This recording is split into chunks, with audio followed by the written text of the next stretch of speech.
Right, so MrBeast has finally responded to all the allegations. In Oompaville's newest video, where Oompaville was interviewing him about all his past allegations. And this video ended up being like 2 hours and 30 minutes long. And that's a pretty long video for your boy. So I sat down and watched the majority of the video. So instead of going through every single point in the video, I decided to pick out the most interesting points. Just because I'm one person and I don't want to be gone for an entire week working on one video that could or could not flop. Now, the first point that they talked about in the video was, why did MrBeast take so long to respond to the allegations? Why were you so silent?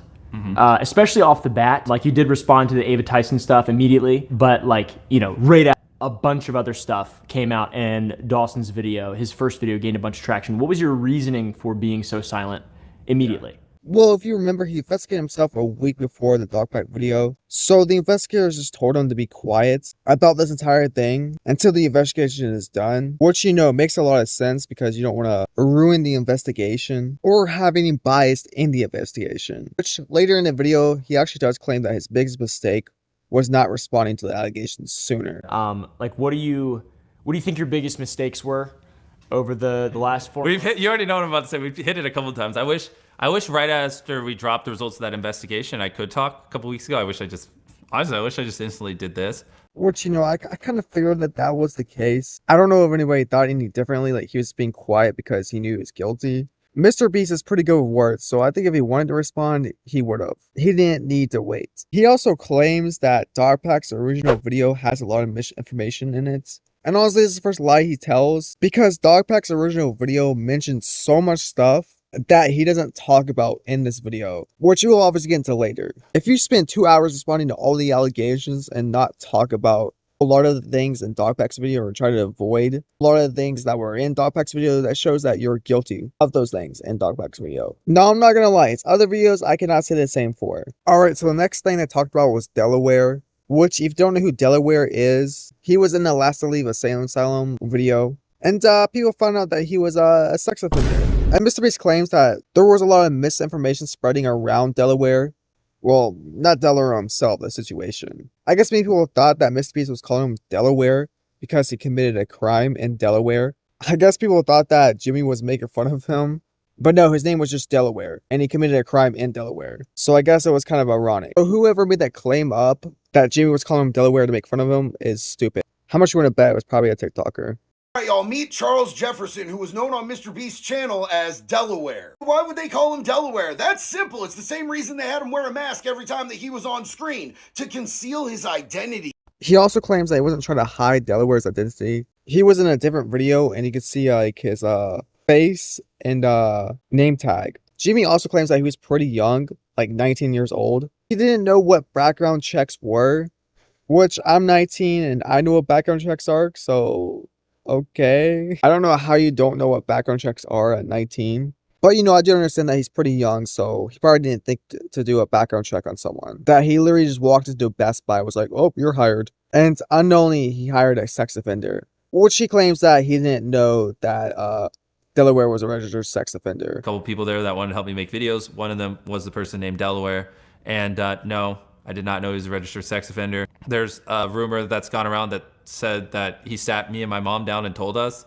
Obviously, I don't remember that happening. And when I read that tweet, the first thing I did was I called my mom and I was like, hey, this is like 7 or 8 years ago. Did this happen? Because someone's claiming this happened. My mom said, I would have literally quit, or honestly probably shut the business down before I ever let my teenage son hire a registered sex offender knowingly. Which I do believe him on. Like, why would he do that? That he was stupid and didn't think to do background checks on people that he hired because he was so young. And why was mom knowingly let him hire a sex offender? That just makes no sense. The next thing I talked about was the investigation, where MrBeast hired investigators to do a third-party investigation on his company. Which MrBeast also claims that people did spread lies around the investigation, which I did see that people were actually spreading lies. Like, one of the public lies were they didn't find anything on MrBeast and his company because of course they wouldn't. He hired them. Like, I do understand like why hiring an investigator to investigate yourself looks bad, because it seems like you're just desperately trying to show that you're innocent.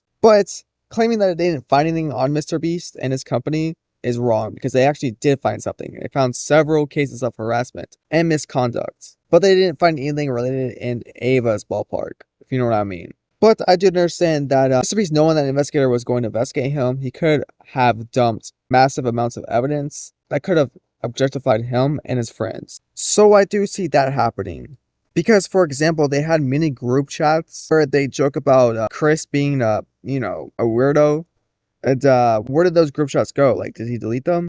Anyways, the next thing they bring up is HR problems. And I didn't know this, but I guess people had a problem with the diversity on his team. I guess people think there's a lot more men than women on his team, which he claims that 70% of his company is women. So, which if true, I don't think you can play the diversity card because it is pretty diverse. But at the end of the day, who cares if it's diverse or not? As long as he's not going out of his way to hire men and only men, right? As long as he's not going out of his way to do it, I don't think it really matters. Like, if it's mostly men, who cares? Now, moving on to HR, Mr. Beast claims that he's just a YouTuber and that he didn't know he needed to hire an HR person or have an anonymous hotline, which is not true. You're not just a YouTuber. You own a $500 million business with over 400 employees. Like, at that point, you're not just a YouTuber. You own a company, multiple companies, may I add. So you just can't claim that you're arrogant, that you didn't know you need an HR person or an anonymous hotline. Like, it would make more sense if you have like 10 people on your team. Like, I get that, but you have 400 people on your team. You can't keep track of all those people. Like, you can't just sort out all their complaints. Like, that's why you need an HR or an anonymous hotline to solve those problems for you. Like, I feel like this is common sense, and I don't own a business that's worth $500 million. Yeah, I just don't believe that you're that arrogant. I just think that you thought that it just wouldn't be a big deal if you just cut that corner. I could just hire my mom as an HR person. I'm sure that'll be fine. Which brings us to the next point. He hired his mom as HR. Why did he think that was a good idea? I have no idea. Because having family as HR is stupid because there could be biases. And Mr. Beast acknowledges that it's stupid. Now, apparently, current Mr. Beast does not have his mom as HR. Thank God. But 19-year-old Mr. Beast had her as HR, so I want to get that laid out. So I thought she was HR all the way up into, I guess the investigation was finished. So at least either old Mr. Beast saw that was a problem, having his mom as HR, or someone told him, like, hey, having your mom as HR probably isn't the best thing because, what if there's a complaint about you? No doesn't mean no policy. Now, this policy sounds really bad because, what do you mean by that? Okay, but honestly, it's not that bad, okay? People really misinterpreted what Jimmy meant by this policy. I think people might have thought that if somebody tells you no in the company, it doesn't always mean no. But in fact, he was talking about trying to convince companies renting out things like cranes. If they say no, it doesn't always mean no. Meaning, if you keep pushing them on it, you'll eventually get somewhere. And honestly, I have no idea how people misinterpret this because it literally explains it. It literally explains what the policy means below. How much you want to bet it was a TikToker that spread this Mr. Beast allegations? One of the earlier complaints Mr. Beast got was his CGI use in videos, which honestly, I could care less if he uses CGI. It makes his videos look good, like, he wants to make the backgrounds look better and more presentable. Then I honestly could care less. But I just don't like how he claims his videos are 100% authentic, and then he ends up doing all of this. No. But this train track is CGI, these bus wheels are CGI, this explosion is fake, this shredder is CGI, this car is digitally lifted, this pit is fake, this guy is fake, this raccoon is a paid actor, this island costs more than $1, this city is not abandoned, these buildings are CGI, but it's not your only way out. You can literally get an Uber to the airport for $20. That's not a lurker. It's just a guy. This whole room is fake. This contestant is an actor and a secret employee at Mr. Beast. They had him dive through this fake door twice. This line is scripted. This action is scripted. In fact, pretty much all the videos with Mac are scripted. Like, also, we rarely use it. Like, I mean, maybe like 0.5%, 0.1% of my shots. Like if we have like a background that like doesn't look too cool, like it's just like black, but it looks a little off. We'll just like darken it out in post. Like that's like majority of what we do, or sometimes we'll extend a set. Like, you literally don't just make your backgrounds look better. Like, the shredder was fake, the train tracks were fake, the pit was fake, the abandoned island that you guys were on wasn't even abandoned. Like, I would say your videos are definitely not 100% authentic. They're probably like 75 if just being nice. I really don't care that you use CGI to make your videos look better. Like, I would respect you a lot more if you would just admit that you do it. Because you use CGI a lot more than just changing a background. Speaking of CGI, Mr. Beast got a lot of backlash for CGIing a hospital. I guess people thought that Mr. Beast was trying to imply that he built the hospital, but no, it was just like a 3-second clip at the beginning of Mr. Beast charity videos where he showed a hospital. At the start of one of our Beast Philanthropy videos, they were trying to show what this like building looked like in the past, and in the past that hospital wasn't there, so they removed it in the editing. And the video wasn't even about them building that hospital.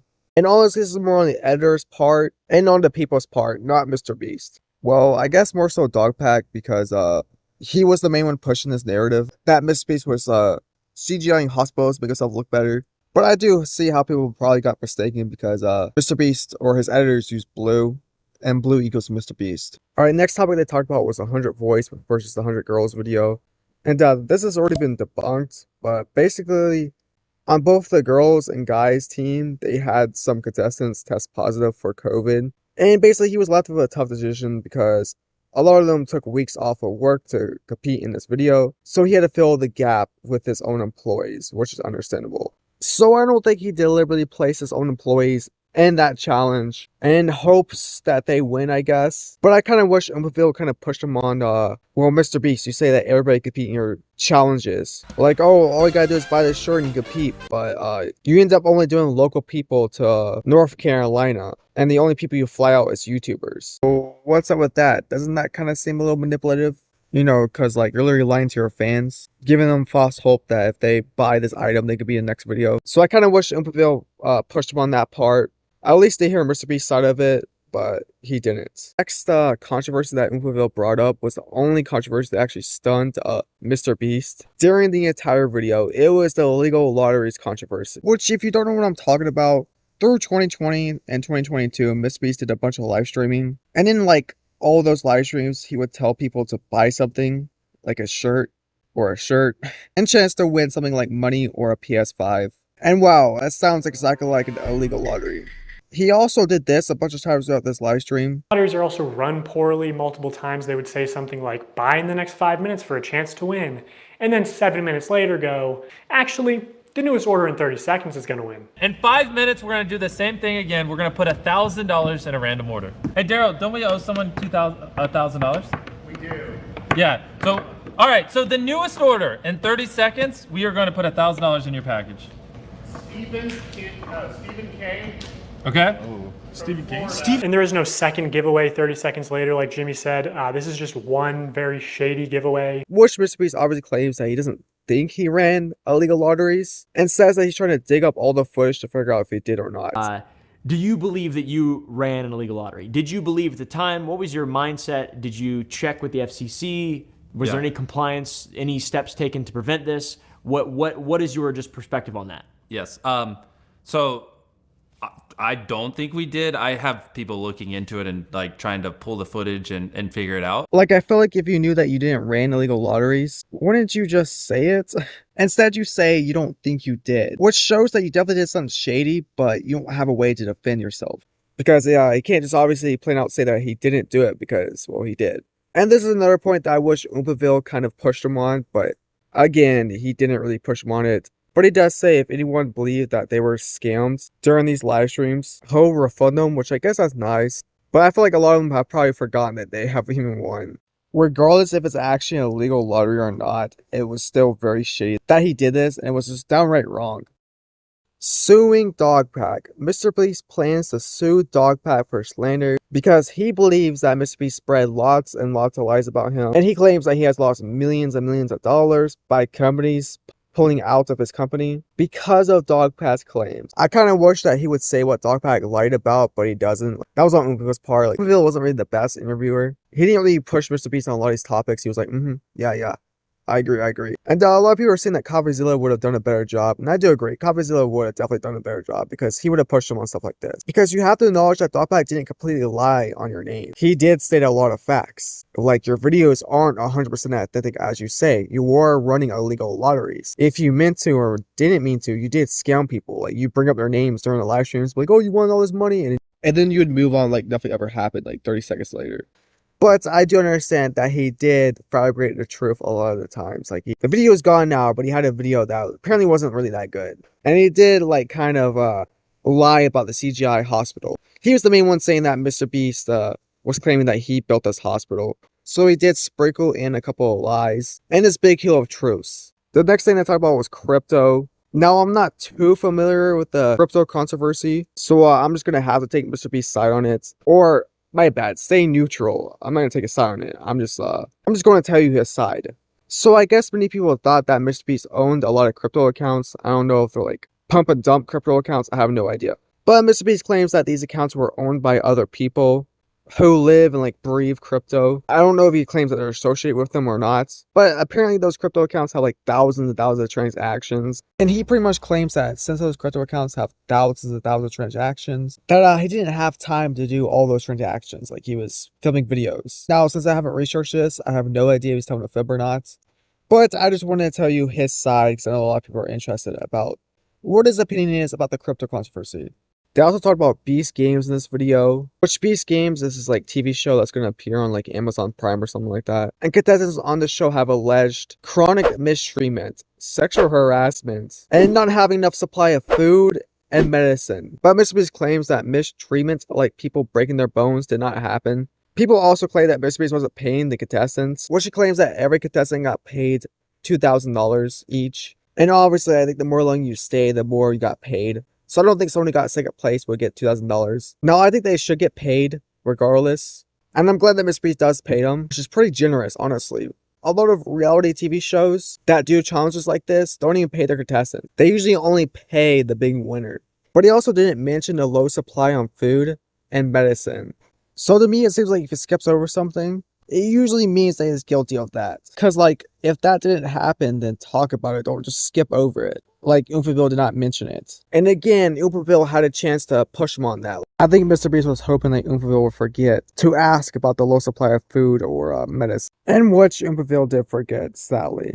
Now, if you're wondering, he did give girls Freedom products if they did ask. Alright, moving on to the last controversy they mentioned. Well, I'm going to mention, they mentioned a lot of others. The Shaman poster. A lot of people were confused about this, so I decided to mention it in this video. What was Mr. Beast's opinion about it? Don't know what I'm talking about. In one of Mr. Beast's videos, there was a Shaman poster, like in one of the frames in the living room. If you don't know who Shaman is, he's a weirdo. He draws like CP art. Mr. Beast had one of those posters in his video. Now, obviously, it was not his poster. It was Chris's poster. Here's Chris posting about it on Twitter. But Mr. Beast claims that he thought the poster was just a meme, and he didn't think much about it because they had a lot of other anime posters up on the wall as well. Which, I'm a longtime viewer of Mr. Beast. I'm a big fan of Mr. Beast, by the way. So that's why I made so many videos about him, because I'm actually interested in this whole controversy. I know it's kind of surprising, but if you didn't know, Mr. Beast is a big fan of anime, so it literally checks in. And at that time, he did say he thought it was pretty weird. But again, he just thought it was an average anime poster, so he probably didn't think much about it. And he also claims that now knowing what he knows now about Shaman, Chris buying the poster was just weird. He said that he probably would have told him to take it down. Now I'm going to tell you my opinion on this whole video and on the whole interview that Oomphaville conducted. No, I think this was an okay interview. I think Oomphaville did a pretty good job, and I think Mr. Beast did a pretty good job at defending himself. Like I told you, he's really good at words. But like I said before, I wish Oomphaville kind of pushed him on topics. And there's also so much stuff that didn't mention, like him faking his videos, or at least the accusation that he faked his videos, or the shady illegal lotteries that he conducted on his live streams. Like, oh, if you buy this shirt, you'll get rewarded, and like only 10% of them got rewarded. Or how about Jimmy knowing that Chris Tyson was a little bit of a weirdo and like children? Like, I would have liked his opinion on that, but that wasn't talked about. But yeah, again, like I said before, I think Coffeezilla would have done better, because Coffeezilla would have pushed him on these topics. And I think the reason why these topics were not brought up because Mr. Beast knew that he was guilty of these topics. And those ones were the only ones that he couldn't defend himself and say, well, I was just stupid, okay? Like, the only one that stunned him was when Oomphaville brought up the legal lotteries. He was probably praying that Oomphaville did not bring that up. And yeah, when Oomphaville brought that up, he didn't have much to say because, you know, he knew he was guilty of those crimes. But regardless, I'm glad that we got a lot of closure from a lot of these controversies, you know. Like, we cannot lie, there were a lot of misinformation spreading around Mr. Beast. And I think that's a fault of a lot of influencers, especially TikTokers, that would just spout stuff that wasn't even true about Mr. Beast or the situation, just because it was relevant at the time to do that. And yeah, at the end of the day, that's kind of what I expected from Mr. Beast. Only answer stuff that he knows he can disprove, or at least he can try to disprove, and skip over the rest. I like to reframe my statement, this interview was actually kind of bad. Like, I love Oomphaville, he's like one of my favorite YouTubers, but he fumbled so much here. He didn't push Mr. Beast at all on anything he was saying, which I honestly kind of expected from him, Phil. I'm gonna be honest. I didn't think he was. But you know, it's not all bad because at least we hear Mr. Beast's side of the story. But yeah, hopefully you guys enjoyed this video. It was a long one. It was a long one to edit too. And yeah, I'll see you guys next time. If there's any more Mr. Beast drama.